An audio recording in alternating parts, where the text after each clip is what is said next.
இந்த சைத்திர நவராத்திரி வந்து நிறைய ஜபங்கள், பூஜைகள், நாம பாராயணங்கள், நாம பாராயணம் பிரீத்தான்னு அம்பாளுக்கு அந்த நாமாவை சொன்னாலே ஒரு புண்ணியம். மந்திரங்கள் தெரிஞ்சுக்க கூடாதுன்னு இல்லை, மந்திரங்கள் தெரிஞ்சுட்டு பண்றது வேற. உங்களுக்கு இப்ப நீங்க கேட்டீங்க பாருங்க, அம்மாவா அங்க இருக்கிறா அப்படின்னு நினைச்சாலே அங்க சத்தியமா இருப்போம். மனதால நீங்க நினைக்கும் பொழுது அதுக்கு சத்தியமும் ஒரு சக்தி இருக்கு. ராஜராஜேஸ்வரியா எல்லாம் கலந்த சக்தி, எல்லாம் சேர்ந்த ஒரு சக்தி. நம்ம எப்படி வச்சுக்கணும்னா, கடவுள் மேல நம்பிக்கை என்னன்னாலும் அம்பாள் சுவாமி பண்ணுவா அப்படின்னு சரணாகதி பண்ணும்பொழுது that gives you ஒரு பூஸ்ட், ஒரு சக்தி கிடைக்கும். சமையல் எண்ணெய் மற்றும் உணவுப் பொருள் ஏற்றுமதியில் 20 ஆண்டு கால அனுபவம் பெற்ற ஸ்டார் எக்ஸ்போர்ட் ஹவுஸ் கயல் ஆக்ரோ ஃபுட்ஸ். சக்தி விகடன் நேயர்களுக்கு அன்பு வணக்கம். சிவாச்சாரியார் ஐயா கூட இருக்கோம். சைத்திர நவராத்திரி தொடங்கிடுத்து. அந்த சைத்திர நவராத்திரியினுடைய சிறப்புகள் பற்றி தெரிஞ்சுக்கணும். இந்த தருணத்தில் அம்பாளை வழிபடுறது எப்படி, அம்பாளை நம்ம உபாசிக்க அல்லது நம்ம பூஜை பண்ணுறதுக்கு உண்டான எளிய முறைகள் என்னென்ன, இப்படி பல விஷயங்களை இன்னைக்கு சுவாமிகள்கிட்ட கேட்டு தெரிஞ்சுக்கணும்னு ஆசைப்படுறோம். நமஸ்காரம். நமஸ்காரங்கள். சைத்திர நவராத்திரி ஆக்சுவலாக இதுக்கு முன்னாடி நம்ம ஒரு நவராத்திரி பார்த்தோம் ஃபெப்ரவரியில். இப்போ அடுத்த உடனே ஒரு நவராத்திரி வர்றது. இந்த சைத்திர நவராத்திரியினுடைய முக்கியத்துவம் என்ன? இப்போ சைத்திர மாசம்னு பார்க்கும்பொழுது, இப்போ நம்ம சாந்திரமானபடி சைத்திர மாசம் பங்குனி அமாவாசைக்கு அடுத்து வரக்கூடிய அந்த 9 நாட்கள் சைத்திர நவராத்திரி. அமாவாசை எல்லா நவராத்திரியுமே நம்ம பார்க்குறோம். அமாவாசைக்கு அடுத்து வரக்கூடிய 9 நாட்கள். பொதுவாக மாசமே அந்த 9 நாட்கள் நம்ம நவராத்திரின்னு கொண்டாடலாம். இப்படி மாச சிவராத்திரின்னு கொண்டாடுறோமோ அது மாதிரி ஒவ்வொரு மாதமுமே அந்த அமாவாசைக்கு அடுத்து வரக்கூடிய 9 நாட்கள் மிகவும் சக்தி வாய்ந்த நாட்கள். 9 நாட்களோ அல்லது அந்த வளர்பிறை அந்த பட்சம் அந்த 15 நாட்களோ விசேஷமானது.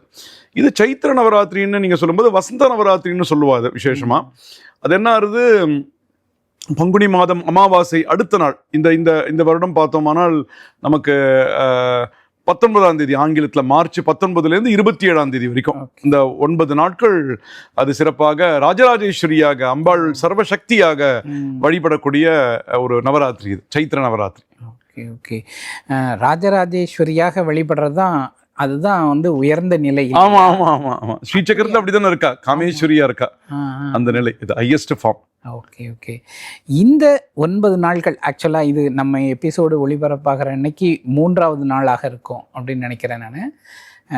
மீதம் இருக்கக்கூடிய இந்த 6 நாள்களும் அம்பாளை வீட்டில் வழிபடணும்னா எப்படி வழிபடணும்? பொதுவாக நம்ம சரண் நவராத்திரின்னு பார்க்கும்போது இந்த புரட்டாசி மாதம் வரக்கூடிய நவராத்திரியில் பார்த்தோமானால் அப்போ நம்ம குழுனா வைத்து நம்ம வழிபடுறதுன்றது ஒரு வழக்கம் இருக்குது. இந்த சைத்திர நவராத்திரி வந்து நிறைய ஜபங்கள், பூஜைகள், நாம பாராயணங்கள், நாம பாராயணம் பிரீத்தான்னு அம்பாளுக்கு அந்த நாமாவை சொன்னாலே ஒரு புண்ணியம். நீங்கள் இதில் திருமுறைகள்லையும் நிறைய இடங்கள் இருக்குது. அம்பாள் சுவாமியை வந்து நம்ம போற்ற வேண்டும். நம்ம எவ்வளவுக்கு எவ்வளோ துதிகள் சொல்கிறோமோ, துதிகள் சொல்லும்போதுங்க ஐயா வாக்கு சுத்தமாகிறது.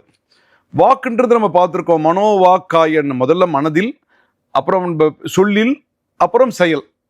மனதிலிருந்து ஒரு தாட், ஒரு எண்ணம் வருகிறது, அது சொல்லாக வடிவெடுக்கிறது. அந்த சொல்லானது பிறகு ஒரு செயலாக ஆகிறது. இந்த 3 இதுதான் மனோவாக்காய எல்லாமே. அதுதான் பொதுவாக எந்த இதுவும் ஐயா.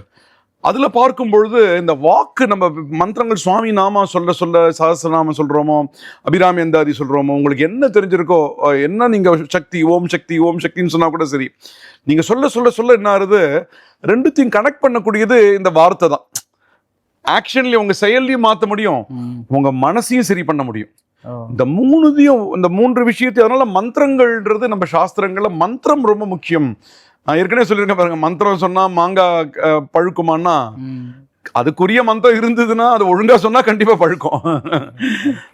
அதுதான் நம்ம கடுமையா நம்பணும். ஸோ இந்த சமயத்துல, இந்த மாதிரி சமயங்கள்ல தான் நம்ம எப்படி அந்த ஒரு விதை வந்து சரியான காலத்துல விதைத்து சரியான காலத்துல அறுவடை செய்கிறார்களோ, அது போன்று காலத்தை கணித்தவர்கள் நம்முடைய முன்னோர்கள். அப்போ அந்த காலத்தின்படி நாம் வழிபாடு செய்யும் பொழுது அதற்கு ஒரு சக்தி இருக்கிறது. அப்போ இந்த காலத்தில் நிறைய பாராயணங்கள், நிறைய ஜபங்கள், நிறைய நீங்கள் கேட்கறதுக்குன்னா, அதான் ஏற்கனவே சொன்ன பாருங்க, நிறைய வசதிகள் இருக்குது இப்போ கேட்கறதுக்கெல்லாம். முன்னாடி நாளில் தேடி போனோம். இப்போ நீங்கள் சர்ச் பண்ணி போட்டிங்கன்னா அது மட்டும் ஓடிண்டே இருக்கும். 2 மணி நேரம் 3 மணி நேரம் நீங்கள் கண்ணை மூடிண்டு அதை கேட்க அது நமக்கு மனசுலேயும் ஒரு மாறுதல் ஏற்படுத்தும். வாக்குலையும் வாக்கு சுத்தி ஆகும், செயல்கள்லையும் நமக்கு அது மாறுதல் நம்ம பார்க்கலாங்க ஐயா. ஸோ இந்த 9 நாட்களுமே நம்ம சுவாமிக்கு கலசம் மாதிரி வச்சு பூஜை பண்ணணும்னா பண்ணலாம், கலசங்கள் வச்சு பூஜை பண்ணலாம். அது மாதிரி படங்கள்ல அம்பாள் இருக்கா, அம்பாள் எப்படி அம்பாள் இருக்காளோ அவளுக்கு பூஜை பண்ணலாம். லலிதா சஹஸ்ரநாம விசேஷம் நம்ம கோவில்னா லட்சார்ச்சனை நடைபெறும். அந்த 9 நாட்களுமே 1 லட்சம் ஜபம் அம்பாளுக்கு சேர்க்கறது உலக நன்மைக்காக. அது மாதிரி எப்படி உங்களுக்கு வழிபட முடியுமோ பண்ணலாம். இப்போது நம்ம வீட்டில் கலச ஸ்தாபனம் பண்ணி பண்ணுறோம். ஆக்சுவலாக மந்திரங்கள்லாம் எதுவும் தெரியாது, வெறுமனே கலசம், அதில் நீர் நிரப்பி அதில் வாசனை பொருள்கள்லாம் போட்டு தேங்காய் வச்சு அதுவே வந்து ஸ்தாபனமாக ஆயிடுமா? பக்தியில தானே பண்ணுறோம். நீங்கள் மெயின் அந்த டிரான்ஸ்ஃபார்மரில் ஒர்க் பண்ணுறவா வேற, நீங்கள் வீட்டில் என்ன பண்ணுறீங்க? உங்களுக்கு டிரான்ஸ்ஃபார்மர் மாதிரி நாலேஜ் வேணுமா உங்களுக்கு? இல்லை, நமக்கு தேவையில்லையே. என்ன பண்றீங்க? ஒரு ஃபேன் போடணும், லைட் போடணும், என்ன பண்றீங்க? போதுமே, சின்னதாக சுவிட்ச் போட்டால் போதும். அவ்வளோதான், நீங்களே போதும்ட்டீங்க, அவ்வளோதான். சுவிட்சை போட்டால் முடிஞ்சு போச்சு. அது மாதிரி பக்தாள் எல்லாம் குழந்தைகள். அங்கே அந்த ஆலயத்தில் இருக்கக்கூடிய ஆச்சாரியன் பூஜை செய்து கொண்டே இருப்பார். அவருக்கு தான் நிறைய இந்த மந்திரங்கள் இப்படி இருக்கணும், ஆகம கட்டுப்பாடுகள்லாம் அவருக்கு தான். இங்கே மற்றவர்கள் அனைவரும் அவருடைய குழந்தைகள். குழந்தைகள் என்ன பண்ணலாம்? சிம்பிளா அவர்கள் மனசார அம்மா வான்னா வந்துடுவோம். மந்திரங்கள் தெரிஞ்சிக்க கூடாதுன்னு இல்லை, மந்திரங்கள் தெரிஞ்சுட்டு பண்றது வேற. உங்களுக்கு இப்ப நீங்க கேட்டீங்க பாருங்க, அம்மாவா அங்க இருக்கிறா அப்படின்னு நினைச்சாலே அங்க சத்தியமா இருப்பா. பாவம் தாங்க, எல்லாமே எண்ணம் தான். பாவம் ஃபர்ஸ்ட் இஸ் யுவர் தாட். உங்க எண்ணம் தான் வாக்காருது, வாக்கு தான் செயலாருது. அப்ப இந்த மனது தூய்மை தான் ரொம்ப முக்கியம். மனதால நீங்க நினைக்கும் பொழுது அதுக்கு சத்தியமும் ஒரு சக்தி இருக்கு. நீங்க மனசுல எண்ணம் இல்லை, நான் வெறும் வாக்குனால மட்டும் பேசுறேன்னா எனக்கு பயனாகாது, மற்றவர்களுக்கு அது பயனாகும். சில பேர் கேட்கலாம், என்னங்க அவர் எங்கேயோ இப்படியோ ஏதோ சுத்தமா அந்த வாக்கு சொல்றாரு பார்த்தீங்களா, அது நமக்கு பியூரிஃபை ஆகும், அவருக்கு கனெக்ட் ஆக மாட்டார். நமக்கு அதை கேட்டு நம்ம மனசுல சுத்தமாறோம் பார்த்தீங்களா, நம்ம சுத்தமாயிடுறோம். சொல்லக்கூடியவர் மன தூய்மை இல்லாம ஒருத்தர் சொல்றாருன்னு வச்சுக்கோங்களேன். ஃபார் எக்ஸாம்பிள் யாராவது சொல்றா, அந்த கேஸ்ல கூட நம்ம என்ன சொல்றோம், அந்த மந்திரம் ஏன் வேலை பார்க்கணும்னா அவருக்கு அவர் மூலியமா கேட்கக்கூடிய மந்திரங்கள் எண்ணில் மாறுதல் ஏற்படுத்துகிறது. நான் அதை கேட்கும் பொழுது ஓம் ஸ்ரீமாத்ரே நமஹான்னு யாரோ சொல்றா, அதை நான் கேட்கும் பொழுது ஓ அம்பாள் மாதா, அம்பாள் தான் எல்லாத்துக்கும் தலைவி, எல்லாத்துக்கும் உலகத்துக்குரிய சிருஷ்டியே அவதான்னு எனக்கு தாட் வருது பாருங்க. அப்ப அவர் சொல்லக்கூடிய வார்த்தை எனக்கு ஒரு மாறுதல் ஏற்படுத்துது. அவருக்கும் மனது தூய்மையாக இருந்தால் அவருக்கும் ஒரு பயன் வருது. அதனாலதான் நம்ம சமயத்துல அது மட்டும் போயிட்டே இருக்கோங்கய்யா, நம்ம மட்டும் செயல்பாடு செஞ்சுட்டே இருக்கணும். அப்ப நீங்க பாவனையா பண்ணா போதும். அது மாதிரி அரிசி போட்டு கூட கலசம் வைக்கலாம், அரிசி போட்டு வைக்கலாம், இல்லைன்னா இது மாதிரி ஜலம் ஊத்தி வைக்கலாம். 9 நாட்கள் பூஜை பண்ணலாம். பட்டங்கள் மாதிரி வைக்கலாம். யந்திரங்கள் சில பேர் ஸ்ரீசக்கரம் வீட்டுல வச்சு பண்ணக்கூடியவர்கள், இதுக்குன்னு தனியா ஸ்ரீசக்கரம் வேண்டாம், ஸ்ரீசக்கரம் பூஜை செய்யக்கூடியவர்கள் வேணா நினைக்கலாம், அது மாதிரி பூஜை பண்ணலாம். இப்போ கடைகள் எல்லாம் சின்னதா இந்த ஸ்ரீசக்கரம் எல்லாம் விற்கிறாங்க, யந்திரங்கள்லாம் விற்கிறாங்க, அதெல்லாம் வாங்கி நம்ம பூஜை ரூம் சுத்தமா இருக்கான்னு பார்த்தா சுத்தமா இருக்கு, நம்மளால சரியா பாதுகாக்க முடியும்னா வச்சுக்கலாம். ஸ்ரீசக்கரம்ன்றது அம்பாள் இருக்கக்கூடியது, ஆனா அது பத்திரமா, அது யந்திரம், அந்த கோடுகள்னா அந்த ரேகைகள் இருக்கும், ரேகான்னா கோடுன்னு பேர், ரேகா அந்த ரேகைன்ற பாருங்க, கை ரேகைனா ரேகான்னா கோடு, புரியுது. ரேகைன்றது ரேகால தான் வந்திருக்கு. ரேகா என்ன இருக்கு உங்களுக்கு கையில? இங்க என்ன இருக்கு உங்களுக்கு? கோடுகள் தானே, அதான் கை ரேகா, அஸ்த ரேகா, இதுதான் கை ரேகா தான். கை ரேகைன்னு தமிழ்ல வந்திருக்கு. லலாட்ட லிக்கிதா ரேகான்னுவா, இந்த பிரம்மா வந்து எழுதுவாராம், இந்த இடத்துல எழுதியிருப்பார் லலாட்ட லிக்கிதா ரேகான்னு. ரேகானா எழுத்துகள். அந்த யந்திரங்கள் சரியாக இருந்தால், உங்களால் பூஜை செய்யக்கூடிய சாமர்த்தியம் இருந்தால், குருவினுடைய உபதேசம் பெற்றுக்கொள்வது சரியாக இருக்கும். நம்மளே போய் கடையில போய் ஆர்டர் பண்ணி வாங்குறது வந்து அது அவ்வளவு சரியா இருக்காதுன்றது என்னுடைய. ஆமாம், ஏன்னா எங்களுக்கு அது எவ்வளோ கரெக்டாக அது வந்து இது பண்ணியிருக்காங்கன்னு எங்களுக்கு தெரியாது. எங்களுக்கு பார்த்தா அது வந்து சில முக்கோணங்களாக தெரியும், அந்த மாதிரி ஸ்ரீசக்கரம்னு எழுதியிருக்கோம், அதை நம்பி தான் நம்ம வாங்கிட்டு வரோம். நம்ம அதை வந்து நம்ம பூஜை அறையில் வைக்கிறோம், வச்சுட்டு அதுக்கு வந்து பூஜை பண்ணுறோம். சாதாரணமாக என்ன சுவாமிக்கு ரெகுலராக பூஜை பண்ணுறோமோ அதை பண்ணிவிட்டு நம்ம வந்து விட்டுருவோம். நம்ம அதுக்குன்னு தனியாக நம்ம எதுவும் பூஜை பண்ணுறதில்ல. அப்போ அப்படிப்பட்ட சந்தர்ப்பத்தில் இப்போ நம்ம இப்போ ஒரு சில இதுலலாம் வந்து இலவசமாலாம் வந்து கொடுக்குறாங்க, இது வாங்கினா ஒரு ஸ்ரீசக்கரம் உங்களுக்கு அந்த படம் கிடைக்கிறது அப்படின்லாம் சொல்றாங்க. அதெல்லாம் அப்போ ஒரு ஃபியர் இருக்கு, அதை அப்படியே வாங்கி வச்சுக்கலாமா என்ன ஏது? பெற்றுக்கொள்ளாம இருப்பது நல்லது. நமக்கு பூஜை செய்ய முடியல, அது பெற்றுக்கொள்ள ஒரு குழந்தை மாதிரி தான் இதெல்லாம். அப்படின்னா படங்கள் வேற, யந்திரங்கள் மட்டும் அதுக்கு சைத்தன்யம் ஜாஸ்தி. யந்திர வழிபாடு நமக்கு தேவையில்லாம நம்ம அதை பயன்படுத்தாம இருப்பது நல்லது. தேவையில்லாம தேவையில்லை, வேண்டாம் படங்கள்னா பரவாயில்ல, படங்கள் கூட அந்த அளவுகள் இருக்கு, விக்கிரகங்கள்லயும் அளவுகள் இருக்கு. இதெல்லாம் எல்லாமே இல்ல, எல்லாமே மனசுனா நீங்க பூஜையை பண்ண வேணுமே, மனசுதான். பல பேர் சமாதானம் சொல்லும் பொழுது எனக்கு என்ன சார்ந்தவர்கள் கூட எனக்கு பல நேரம் இந்த மாதிரி விசாரம் வரும். நான் ஒண்ணு கேட்பேன், அப்படி உங்களுக்கு எல்லாமே மனசுதான் அப்படின்னா ஒண்ணுமே வேண்டாமே. இது ஒரு கட்டுப்பாடுகள் கொடுத்துருக்காங்க, அப்ப காரணம் இருக்குன்னு முதல்ல நம்ம நம்பணுமே. நம்மளே அதுல நம்பலன்னா அப்புறம் மற்றவங்க கிட்ட எப்படி சொல்ல முடியும்? இப்ப யந்திரங்களுக்கு ஒரு சக்திங்க ஐயா, அந்த ரேகா, அந்த லைன்ஸுக்கு வந்து இட் எமிட்ஸ் எனர்ஜி. அது ஒரு சக்தியை வெளிப்படுத்துறது. இப்ப எப்படி சிம் கார்டுல அந்த ஒரு ஆர்டர் இருக்கும், அது ஒரு ஆர்டர். நீங்க ஏதாவது ஒரு சின்ன ஒரு கீழ் மாத்திரம்னா அது வேலை பார்க்காது. புரியுது. சிம் கார்டுல இல்ல, எல்லாருக்கும் புரியும். சிம் கார்டு பணம்லாம் தான் டெய்லி பாக்குறா, போன் எல்லாம். அது மாதிரி யந்திரங்கள்ல இந்த கோட்ல சின்ன மாறுதல் இருந்தால் அந்த எனர்ஜி மாறிடும். அது it connects the entire universe, it connects the divine. அந்த ஆன்மீக தெய்வ சக்தி கூட இணைக்கக்கூடிய ஒரு சாமர்த்தியம் வந்து யந்திரம் கொடுக்கிறது. யந்திரங்கள் அது மாதிரி பூஜை செய்ய முடியும். அது போன்று இருப்பவர்கள் அவர்கள் செய்யலாம். இல்லைன்னா மானசீகமா நீங்க அங்க வெறும் படம் இருக்குன்னு நினைக்கலாம். இல்லைன்னா ஒரு ஹாஸ்டல்ல ஒரு குழந்தை தங்கின்னு இருக்காவா வழிபடணும், படம்னா ஒண்ணு வச்சுக்க முடியல, வெளிநாட்டுல இருக்கா, மானசீகமா நினைச்சுட்டு அவ மட்டும் பாராயணம் பண்ணலாம். படம்ன்றது நமக்கு ஒரு லட்சியத்துக்கு தான். அங்க இல்லாத டிராவல் பண்றோம், அப்ப ஜபம் பண்ணணும், மானசீகமா பண்ணிக்கலாம், பண்ணலாம். அது மாதிரி பண்ணலாம், ரொம்ப சிறப்பானது.